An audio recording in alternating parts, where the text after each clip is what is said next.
The Radio Memories Network is brought to you in part by Liberated Syndication, podcast publishing made easy, libsyn.com. That's libsyn.com. Journeys into American history. The Last of the Mohicans adaptation by David Calcott of James Fenimore Cooper's classic novel of war and adventure set during the struggle between the British and the French for control of 18th century colonial North America.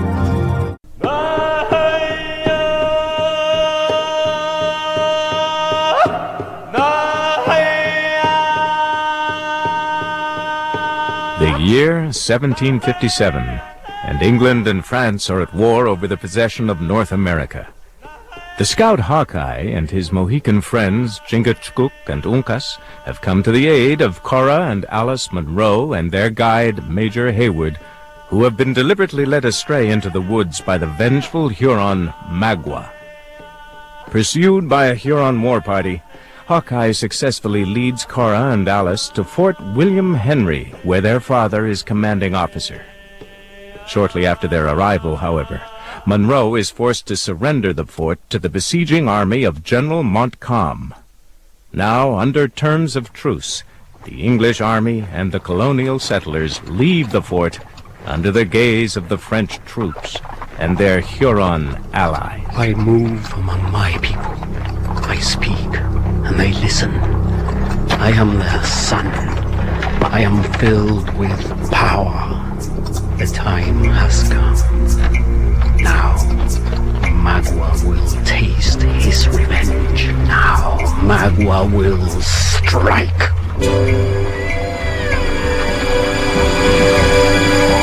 Why is that child crying? Can't the woman keep it quiet? I'm sure its mother's doing all she can to soothe it, Alice. Miss, would it trouble you to take Younger from me a minute while I fix my pack? Oh, no, of course not. There now. Don't cry. Cora, look, in the trees. Yes, I can see them. Look straight ahead, Alice. Keep walking. No, there. I saw him. Who? There. Do you see? It's him. Magua. It's to be expected, but he's only one of many. Have you forgotten his words to you? I shall never forget them, Alice, but the French troops are at hand and we are under their protection. I'll take my boy back now, miss. Yes, of course. Oh, he's quieter. You must have a gentle touch. William, his name is. Named after the fort. He was born here. My husband serves with the Royal Americans. Then my sister's fiancé is your husband's commanding officer. Major Haywood? Your fiancé, you say? Then you must be Colonel Munro's daughters. And you, miss? That's right. What's going on over there? Suddenly the convoy comes to a halt. All watch uneasily, limbs stiffen, nerves tense. And suddenly it's over. The Hurons move back, and the convoy moves on. Go on, back you all. You see that? I showed him her. Good a pack in the waste of murder, heathen. Now look what they've done. Set him off crying again. How long must this go on? It's not far by this road to Fort Edward. That's right, miss. Only a few hours. Where's Duncan? He said he would come back when we were clear of the lake. And he will come. But he is an officer and has his men to attend to. Take my hand, Alice. We must show them no fear. After this war's over, it's them we must turn our attentions to. Them and all their breed. They're the real enemy. This land won't be safe to live in till we've driven the whole lot of them out of here. Hey. Shh. Billy! What's the matter with you? Shall I take him again? I won't want to trouble you, Miss Munro. It's no trouble. Well then... But before I can take the child, a single Huron suddenly approaches, stands before the woman, hand outstretched. Give. What? Give. What do you want? That. Give me that. It's your shawl. My shawl? Give. Stop it! Lose! No, it's all he wants. Give. Give. Let go! Get your hands off! Please, let him take it. I'm trying to! He's stuck! Give. I'll help you. Here. Cora! I'm all right. Help me up, quickly. No! My baby! I take. You give. Give me my baby! You give. Yes! Yes! Anything! Take anything! You give. You give. Take it! It's yours! Here! Woo!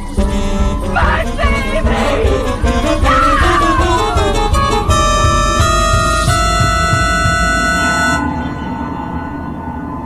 I see it. I watch it happens. The child hangs from his fist. The mother kneels on the ground. She holds up the shawl. A red shawl with fringes. He turns away from her. A look on his face. What is that look? He holds up the child by its legs. The child hangs in the air. There's a stone nearby. Why am I looking at it? What is it about that stone? It's changed colour. First grey, now red. Red moving, running. What is it? What? Yes. I see now. Clear. He raises the child by its legs in the air, swings it round, and smashes its head on the rock.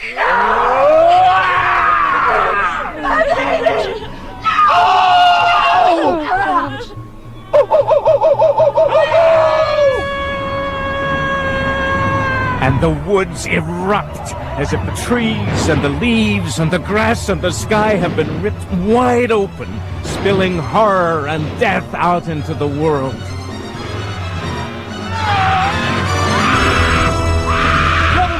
Where are the French?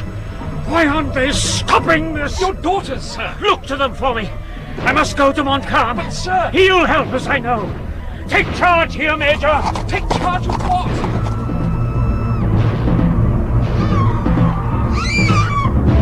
The colonel turns his horse, rides back along the road. All about him, slaughter and bloodshed. The doings of hell brought into the light. Yet no hand is lifted against him. Weapons raised to strike are suddenly stilled. When he passes, the Hurons fall back. As if a light shines from him, unharmed he rides away from the massacre, out onto the plain, where gallant troops of the French king keep to their posts, stand fast and firm.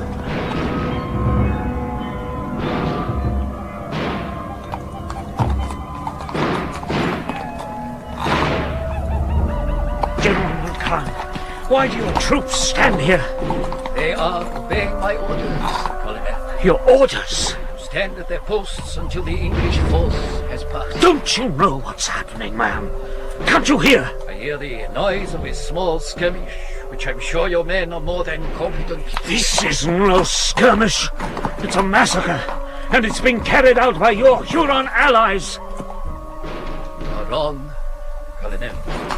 From the moment the treaty was signed between us, Huron were dismissed from my service and left free to go about their own business. General Montcalm, in the cause of common humanity, I implore you. I am sorry. I am powerless to act. There is nothing I can do. And he, too, stands firm and fast, ears hearing nothing, eyes fixed upon the far distance, where the glistening waters of the lake meet the sky's rim, edged with a rising line of darkness.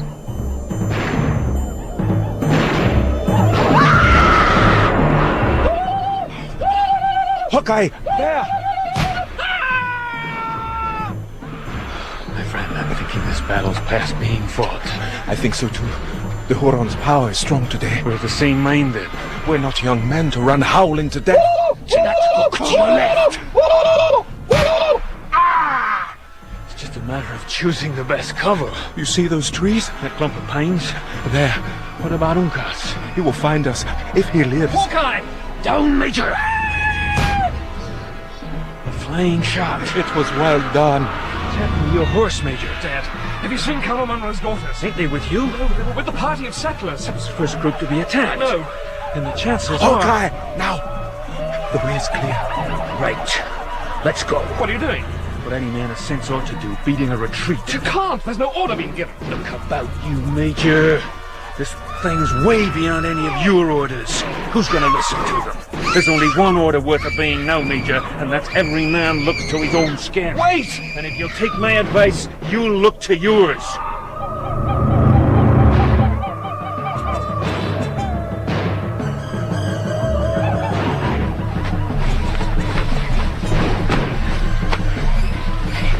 Where are we going? The woods. If we can reach them. The woods? Yes, just a little further. No. We're almost there. I'm not going. It's our only hope. Loose me. I must find Duncan. I must go to him. No, Alice. I have to find him. Alice! But Magua is there, takes her, swings her round, his hand in her hair, knife at her throat. Look! I have the daughter of Monroe. Does she die? Cora! Does she live or die? Answer! No, let her live. Her scalp would go well outside my lord. Don't let him. Please, I beg you. Come with me then. It is as I said. Magua will have Monroe's daughters. My knife is at her throat. Yes, we will come. Good. Let us go. Magua! Magua turns suddenly, sees Uncas, releases Alice, faces his foe. Uncas runs, knife raised, aims a blow, misses as Magua turns aside, and struck by his war club, Uncas falls. Die, Mohicans! Spare him. He dies. No! It is nothing. Today he lives. Come! Cora, what's happening? It's all right, Alice. We must go. We'll be safe, I promise.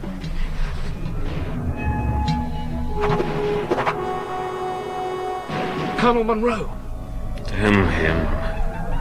Damn him. We must sound the retreat. Damn them all to hell. Where are my daughters, Major? I don't know. Perhaps they're... Lost, yes. Colonel, what are All your... lost. We can still regroup. It's madness, Major. Madness. Beyond your control. What have we done? We're all to blame, all of us. There's nothing we can do. What order shall I give, sir? Nothing.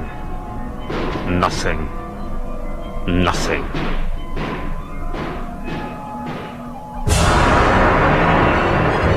Still the slaughter goes on, relentless, unchecked, as the screams of the dying and the cries of the killers rise into the sky like scattered birds. Where we hear them, faint, at the top of the hill, gazing down at the horror below us. And as I stand there, suddenly I realize I'm glad. Glad I'm here, not down there. Glad it's them, not me. I look away, lift my eyes to the shining lake, the distant mountains, feel the morning air cool on my face. Then Magua speaks, and we turn and follow him into the forest.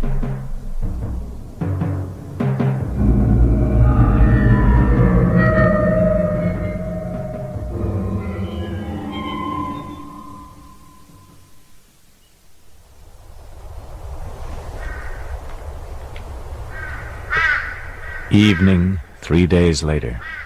The fort lies in smoking ruins. Heavy and dark, the sky hangs low, and upon the plain ravens walk among the scattered dead. My God. I've stood on many a field of death in my time, but I swear I've never seen the hand of the devil so plain. The Hurons will not boast of this to their women. Let them hide in the north behind their mothers' skirts. They will sing the death song before the leaves fall. There are so many. True. So we'd best set to work before the sun sets. We search among the dead for Alice and Cora. It's grim work, and done in silence. I steel myself for the terrible moment, but it doesn't come. We don't find them. Major, Uncas has found something. What is it? The dark-haired one wore this. Cora's veil. Good work, Uncas. She goes this way, into the trees. And here, see, a foot going up, and another, not her, smaller. Alice? Yes, the two of them, here and here. They've escaped. No, prisoners. Look, another is with them. A man. Huron. Magua. Let me see. Yes, it's him, sure enough. How can you tell? Surely one man's print's like another's. Might as well say one man's face is like another, Major. Each man's got his way of walking, and them that studies the signs can read them as you'd read a book. We know the Huron step. We tracked him when we were back at the falls. When he walks, he turns his foot out, and his toe is wide, like this. It is Magua. What are we waiting for? Let's make after them. No point, Major. These tracks are 3 days old. He'll have put some miles between us and them by now. All the more reason, then, for not delaying. We're not starting out on a squirrel hunt here, Major. We'll be going into enemy territory and crossing lands few human feet have trod. But they're in danger. I don't think so. Not of death, at least. If Magua had wanted to kill them, he'd have done it here. They're his prize, and he'll take care to see they come to no harm. The wisest thing we can do is rest here for the night. In the morning, we'll be fresh and ready to start our work like men, not hot-blooded boys. We go back, into the ruined fort. Light a fire, cook meat, but I have little stomach for it. Hawkeye and Chingachgook sleep, but Uncas remains awake, sitting by the fire, the flame light flickering across his face.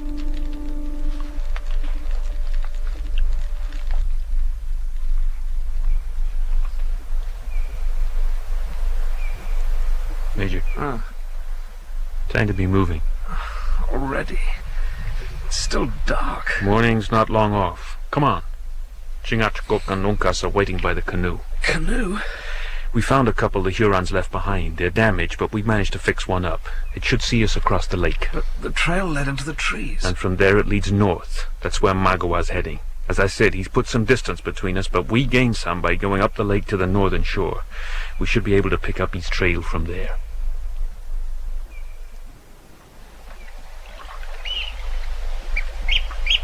In the dark before dawn, the canoe leaves the shore, glides across the silent water.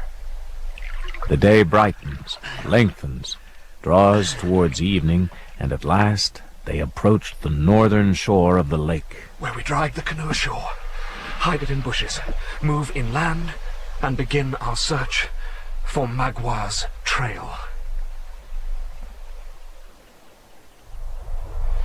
The Lord is my shepherd. What was that? An owl. I thought you... It's all right. Munro's daughter fears the sound of the forest. She's tired and weak. You have no fear. No, I no longer fear anything. The things I saw at William Henry. The Frenchman would have made the Huron women. Magua made them warriors. He gave them scalps. Now, they will welcome him to their homes as a great chief. And what of us? What will Magua do with the daughters of Munro? They are his prizes. He will do with them as he wishes. Will he take us to the French? The French are not my people. Take us back to our father, then. If you do, I give you my word you shall be repaid.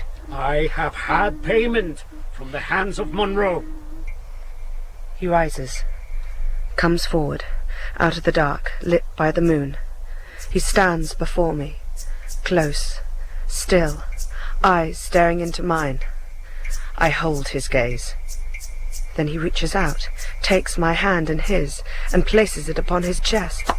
Here, you feel this mark. This. And this. These are the scars given by knives and bullets. They are the marks of a warrior. Now, see the marks that make him burn with shame. And he turns from me, and I see his back, cut and crossed with deep white scars. Munro did this. Munro cut these marks into Magua's flesh, wounded his spirit forever. He moves away, becomes a shadow once more, but still his voice comes to me out of the night.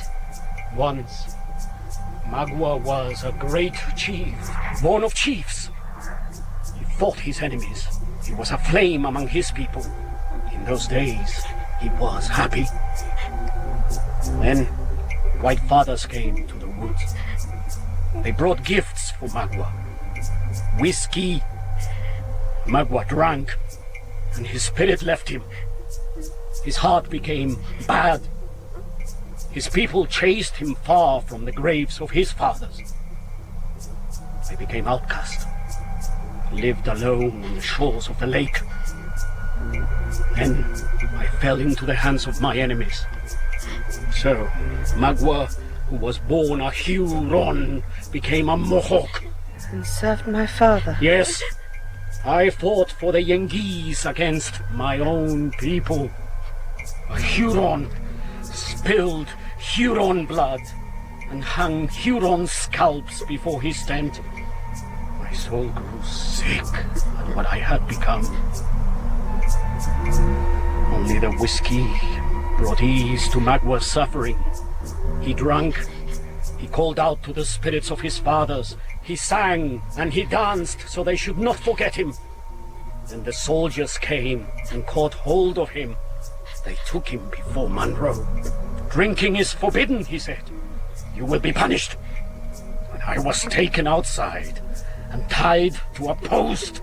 And there, before the eyes of the Yengeese and the Mohawks, Magua was whipped like a dog. Once more he comes forward, and I see in his face the rage and the pain.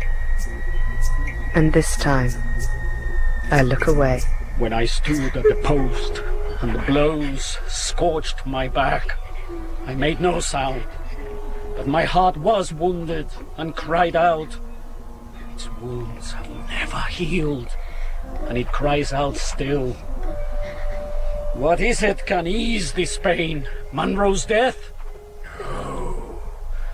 Monroe took Magua's spirit from him.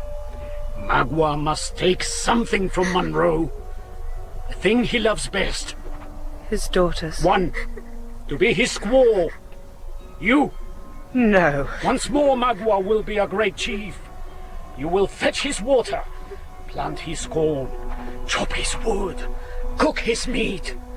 Monroe's daughter shall be Magua's woman, and the heart of the white hair shall bleed by the fire of the Huron. What of my sister? If you do this, your sister goes free. I shall give her to the French, and they shall give her back to the Yengeese. So, the father shall keep one daughter. And if I do not? She dies! And you will watch. Then you die! He takes from his belt a strip of dried meat, holds it out to me, looks into my face. Here. Share my food. Eat. And I reach out my hand and take it.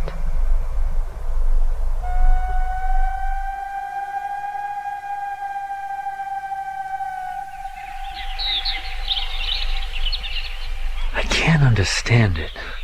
If Magua's making for his home country, he must have come this way. There's no other path he could have taken. Perhaps we missed it in the dark. No, the devil's near, all right. I can feel him. But he's cunning, too. He guesses we're after him, and he knows how to cover his tracks. I wish there was something I could do. There's nothing you can do at the moment, Major, except to trust to Chingachgook and Uncas. When we catch up with Magua, then you'll have your chance. There. I believe Uncas has found something. Here. They move off along the stream. That way. Magua hopes to hide his trail, but Uncas sees. This stone has been moved. The golden hair places her heel in the mud. And here, a twig is broken. I think the dark hair leaves us a sign. I see how he travels. Now, we can follow. Chingachgook. Uncas is an honor to his people. It is true, the son's eyes are sharper than the father's. I feel him, smell him, touch his spirit. I run with my enemy, my footsteps in his, this way and this. I am strong, proud, I am filled with power. I am Magua. Uncas is Magua. Stop! What is it? I smell Huron. We are here. Uncas, what do you see? Tell us. Others meet them here. Warriors, 2 hands, They go up, out of the trees over the ridge. How long ago? One day, no more. We made up good time. Are they here? Could be. There's only one way to find out. I will go and look. Easy, Chingachgook. They may be watching for us. If they are here, what do we do? Depends how many of them there are. Uncas said 10. There might be more of them over that rise. And even if there aren't, it won't be wise to make a straight fight of it. The first thing they do will be to kill their captives. We'll have to rely on stealth and cunning if we want to get them back alive. Do you have a plan in mind? No, Major, I don't. Chingachgook, what did you see? Nothing. There is no one there. But Uncas said... The Huron were here, but no longer. They are gone.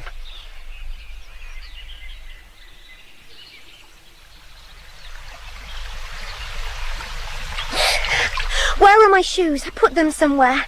I must find them. They're not here, Alice. They must be. Someone's taken them. Someone's taken my shoes. That was a long time ago, when we were in England. England? We left England. We came on a ship to see Father. And I'm going to be married. Where are we? What is this place? I don't like it here. Alice. I want to go home. Ah! Suddenly they're here. 4 of them, upon us. One holding her, others laughing as she struggles, dragging her away. What are they doing? Where are they taking her? Where she will be safe. Leave her! She goes with them. You, with me. They won't hurt her. Come. Cora!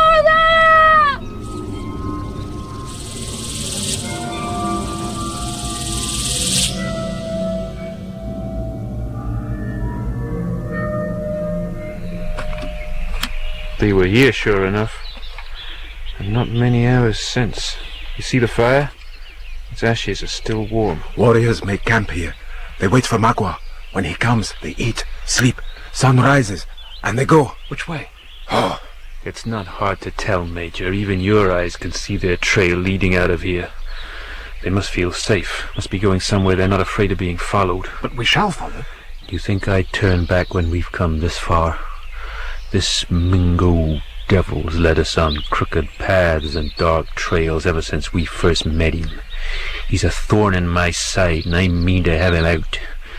I don't know what it is we'll find when we finally run him down, but if he was to lead me to the brink of hell's mouth, I'd jump straight in there after him and not give it a thought.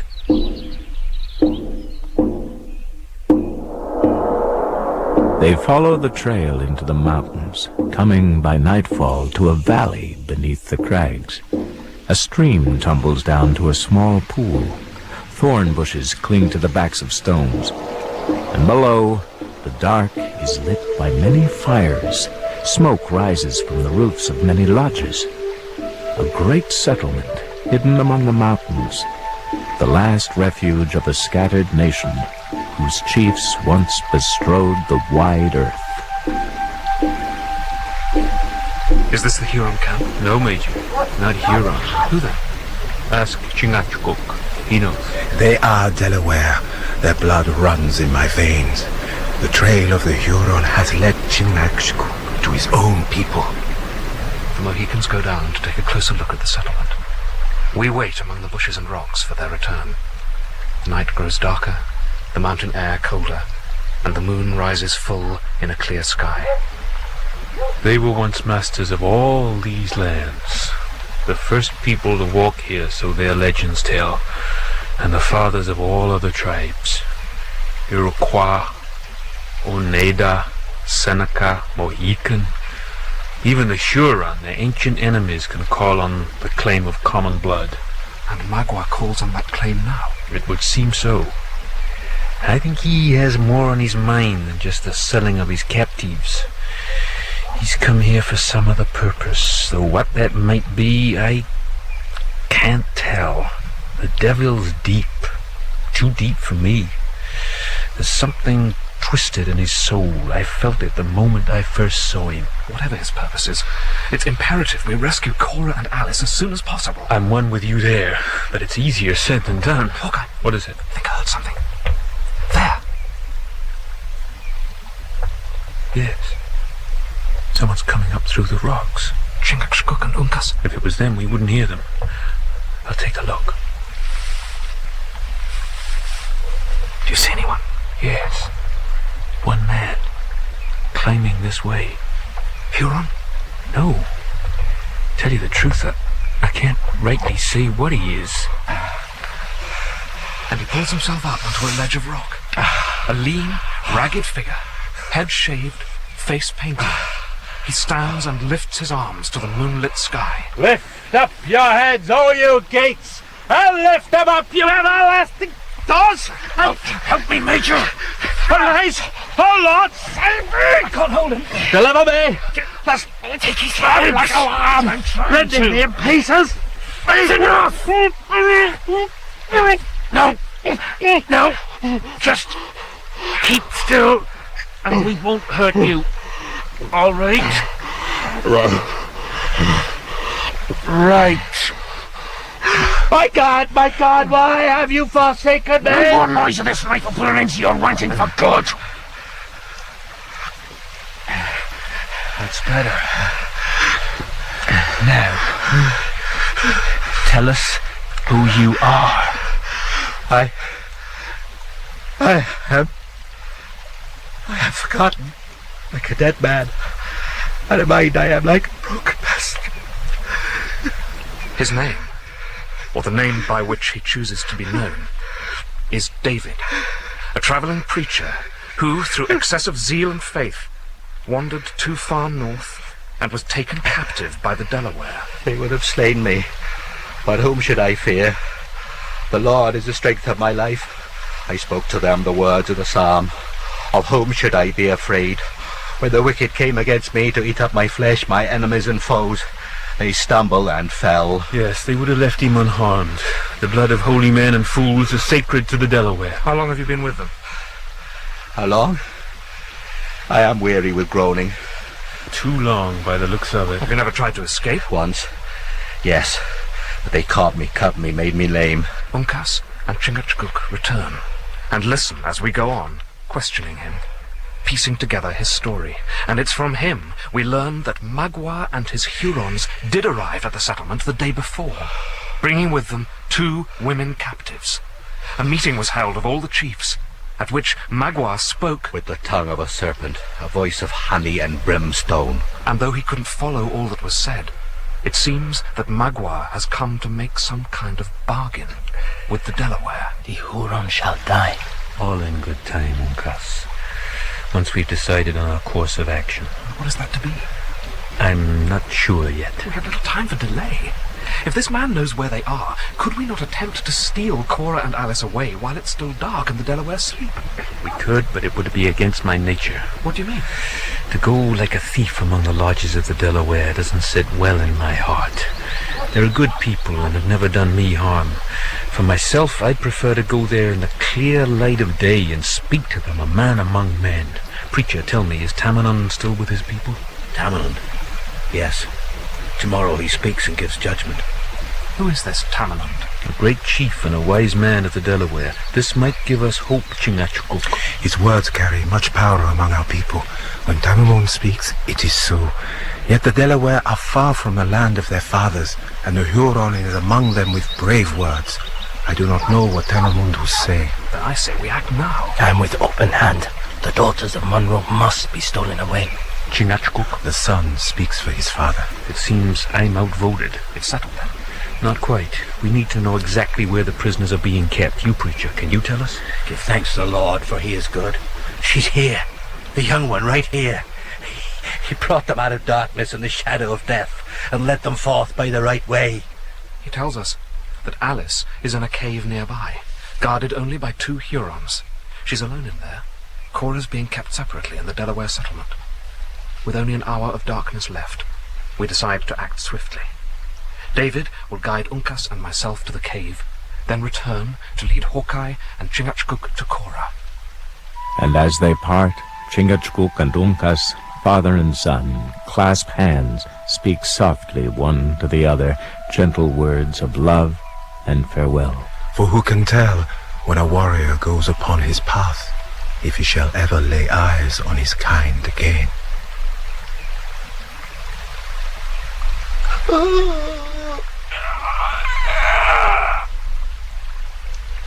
Open hand. Go into the cave. Now, the way is clear. The Hurons? Uncas has 2 more scalps. It was not hard. They slept and did not wake till my knife touched their throats. Go, quickly. I will put this dog's meat in the bush and keep watch. Do not be long. It will be light soon. Major Hayward climbs down the rocks onto the path, steps over the bodies of the dead Hurons, enters the cave. For a moment he can see nothing, only an immense blackness before him. Then from somewhere nearby, the sound of movement, a drawn breath. Alice? Are you there? Alice? No! Keep back, no! It's all right. Stay away! It's me! Don't touch me! Alice, don't you know me? It's Duncan! Duncan? Yes. I've come for you at last. What is it? What's wrong? Duncan, no! Duncan's dead! I'm not. I'm here. Dead! Dead! I saw him dead. Duncan's dead. He's dead. Please, Alice! Keep your hands off me! Don't touch me! No! Filth! Don't keep away! Keep back! You must come with me. Where's Cora? I want Cora. Where is she? What have you done with her? Nothing. Cora will be here soon. I won't go without her! Cora! Cora! Stop her! No! Loose me! Monster, help me! They're coming! Alice, stop it! Be quiet! Now, quickly, carry her along the path. I will try and lead these away. But go! Uncas goes one way, I another, carrying Alice, stumbling along the path, struggling through bushes, and all the time the cries of our pursuers grow louder. Ringing through the morning air as Uncas leads them up over the rocks where they gain ground, draw closer, and at last are upon him. They yelp, howl, cry their triumph, drag their captive down to the village. This is a bad business, Chingachgook. Yes, but only Uncas is taken. Perhaps the others will wait for us. We must go and see. But they have your son. I do not fear for my son. He is a Mohican. He will show them a man's face. Preacher, what will you do? I? You've given us good service. Come with us if you wish. Go back, you mean? To what? I have set the Lord always before me. Because he is at my right hand, I shall not be moved. Thank you, but no. In him there is mercy, and in his words I do hope. So do we all. Stay here then and keep watch. Of course.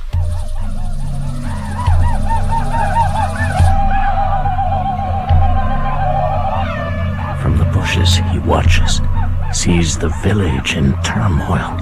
Men, women, children, armed with clubs and sticks, faces twisted with rage and hate. And they're beating something. Some creature at the center of this human mass is being beaten, blows raining down upon its unprotected body. Then, suddenly, this creature breaks loose, tears itself free from its tormentors, dashes to the center where a wooden post stands, grips it, claiming sanctuary, and gives a cry. The crowd falls silent. They stand in a ring, all eyes upon him. Beaten, bloody, but with eyes still proud, Uncas stares back and holds their gaze. Why do the Delaware hold back? Are they afraid of this renegade? Must the Huron show them how to deal with an enemy? Watch, then, and learn. You know who I am? I hear a dog whining. A kick of my foot and it will run away with its tail down. Brave words. They are your last. Mohican, you die! Stop! Since when have the Huron trodden on the laws of the Delaware? Who dares to take a life before the judgment has been given? Hear my voice. Hold your hand, Huron. It is I who speak. Temenend, lawmaker, chief of chiefs. He comes forward from his lodge. Where he steps, the ground is sacred. Where he gazes, the world rolls away. The birds are silent. The wind is still. All wait for him to speak. Huron, who is this prisoner? Your enemy and mine. A Mohican who fights with the Yengeese and comes like a thief among the lodges of the Delaware. One of the Yengee women is gone. 2 of my warriors lie dead. He has spilled my people's blood. He has stolen the gift I made to you. I ask the Delaware for justice. I ask them to give his life to me!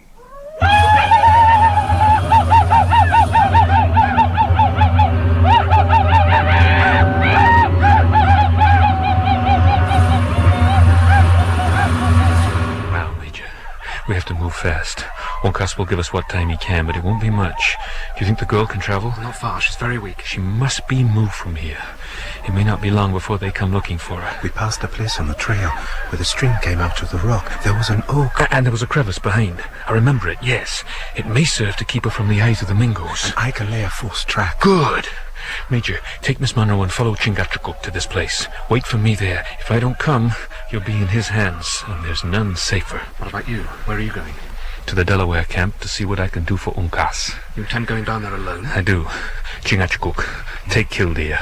I'll stand a better chance if I go unarmed. But you may be walking to your death. There are times when something must be risked for the sake of another. I've walked the wilderness summer and winter with that boy, hunting and fighting in peace and in war. We've shared our food from one bowl, shared the same blanket, and by the one God that made us all, I'll do all in my power to save him. If not, then the Delaware will see how a man can die.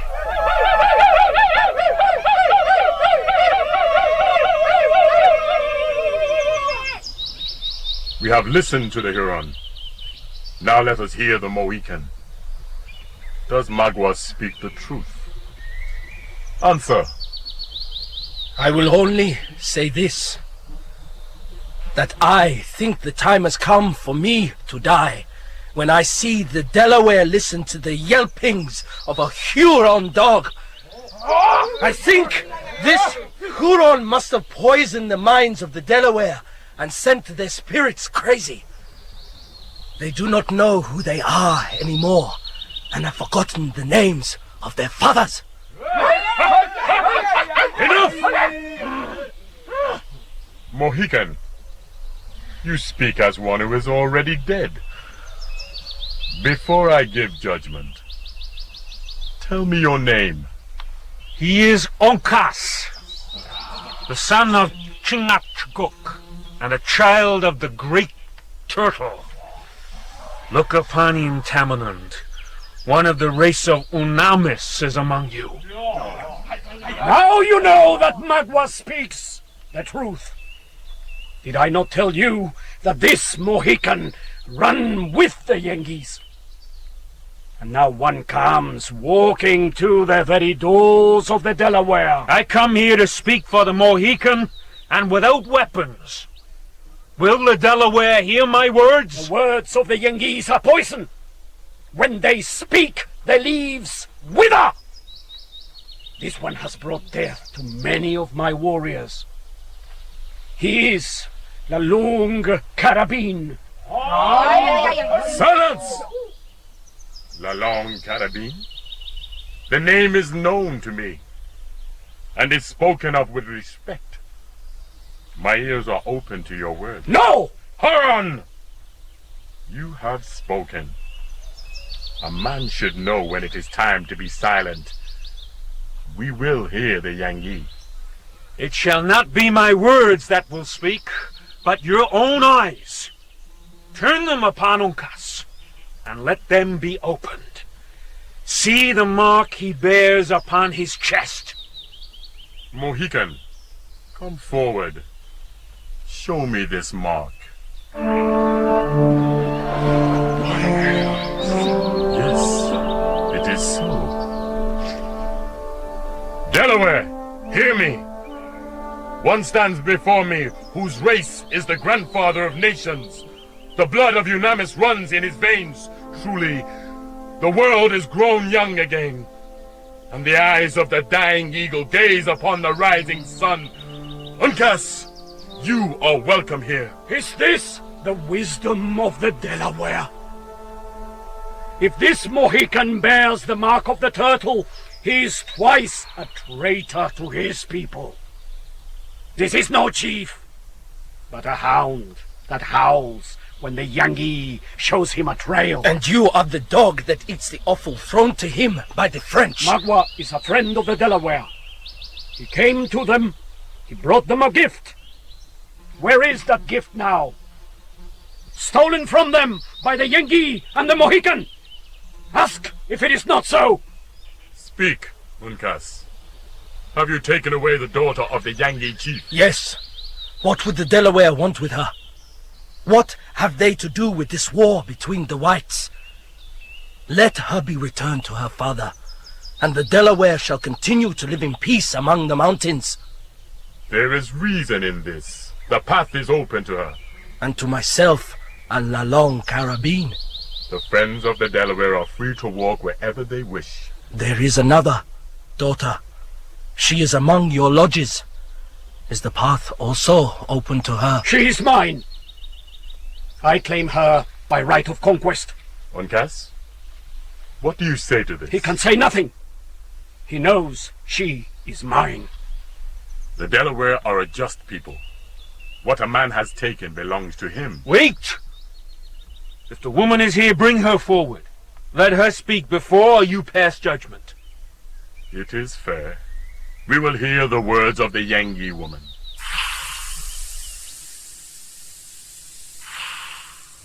They come for me. Lead me into the light. I see Hawkeye, Uncas, Magua.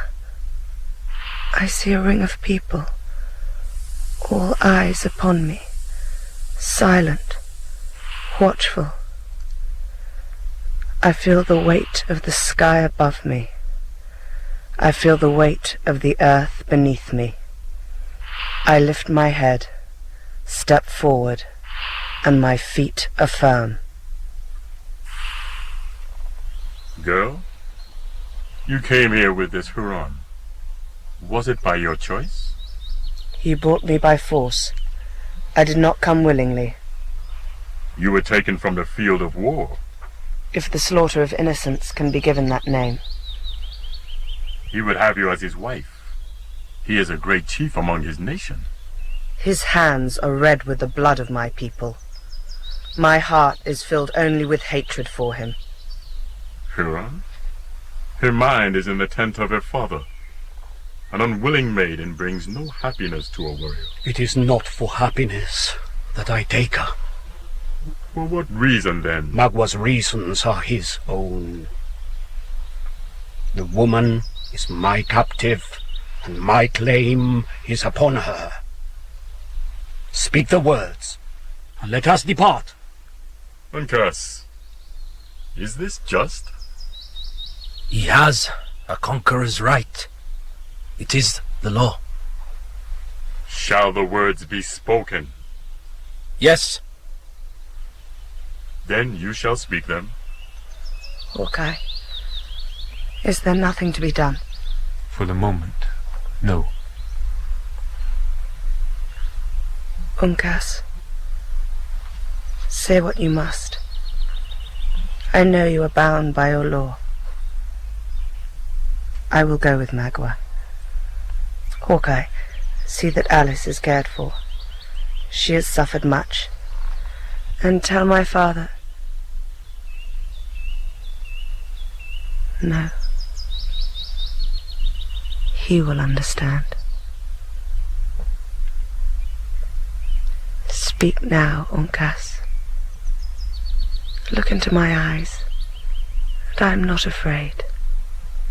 This Huron takes nothing, and my heart is strong. Take your captive, Huron, and depart. Come, daughter of Monroe. Now you are Magua's squaw.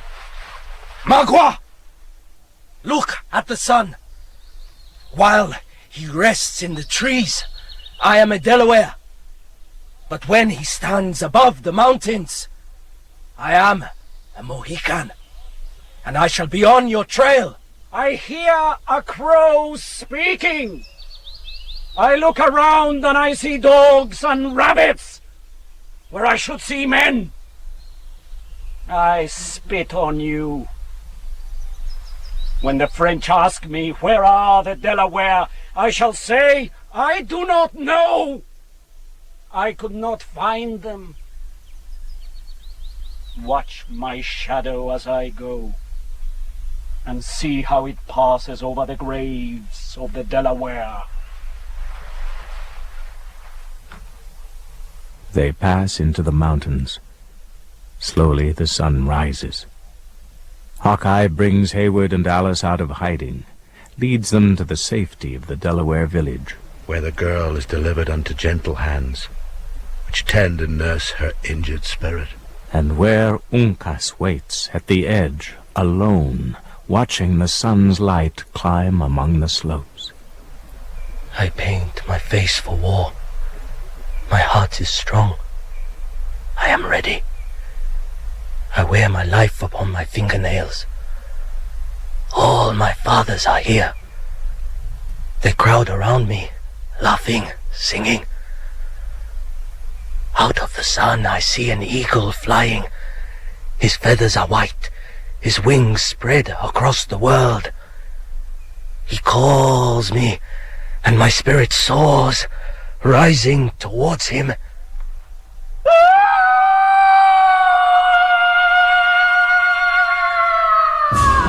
They go, following the Huron's trail, climbing higher over the rocky path, the mountain rising sheer to their left, falling to their right into a deep chasm. And here, as the path turns onto a wide ledge where a platform of rock juts out into the air, they find their quarry. There, ahead of us, we have them. Let our rifles speak true and clear. Again, hell's hungry and wants its meat. Again. Again. The smoke clears, the final shots ring out. Smell of burnt powder drifts away on the wind. All the Hurons are dead now, save one, and he stands unbowed on the ledge of rock, one hand raised with a knife, the other entwined in the hair of Cora Monroe. Stay! No further! Go back, or the white woman dies! You're beaten, Magua! Send her to us and you go free. You have my word. There is no meaning in your word. Know the Mohicans! They have made themselves dogs to the white man. Magua is a Huron! No man's dog! Hear my word, Huron. Harm her, and your scalp hangs at my belt. It is the chattering of a jackdaw! Magua hears nothing but the cry of his own tongue. And it is the cry of victory! Shoot Hawkeye! It does not matter about me! Shoot him! No. He is mine. I shall take him. You hear her? She wishes to die? Watch then! Tell Monroe how Magua's knife cut into his daughter's throat!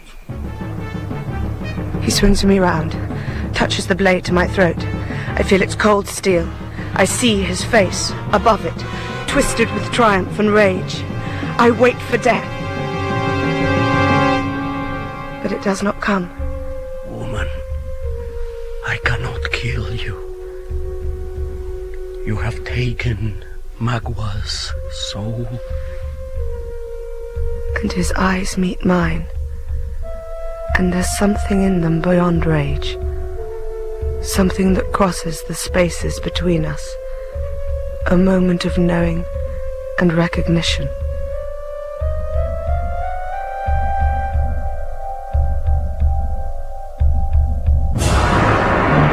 Then Uncas is upon him, and they struggle together, Huron and Mohican, hand to wrist, limbs locked, feet planted into the rock. Then a foot slips, Uncas stumbles, and the knife stabs down into Cora's back as she throws herself into its path.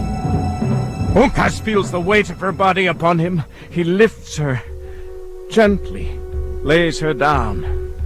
His fingers brush the hair from her face, but she's already dead, and the last dying light fades from her eyes. Huron, you die. The white faces are dogs, the Mohicans women, and I leave them on the rocks for the crows. He turns, leaps upwards, hands grasping at the rock. But even as he does, fingers grip his heel, pull him back down, drag him towards the edge. For a moment they hang on the lip of the rock. Then, wrapping his arms tight around the Huron, Uncas rolls and kicks free. And with a single cry, they fall together into the abyss.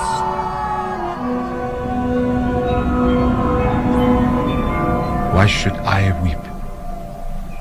A young man has gone to the country of his fathers. He was good. He was brave. He filled his time with honor. The Great Spirit has need of him and called him away. As for me, I am a blazed pine. My race has gone from the hills, and I am alone. No, Chingachgook. Not alone. I am like you. I have no kin, no people. God has placed us on a journey that takes the same path. Let us travel it together. And they grasp hands and feel the warmth that flows from the one to the other, and bow their heads over the shining earth.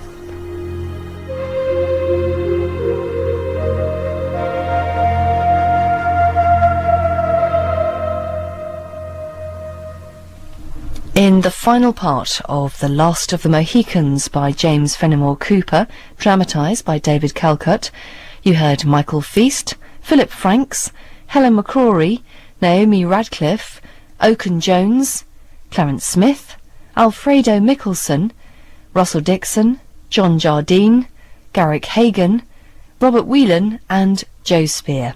It was directed by Michael Fox.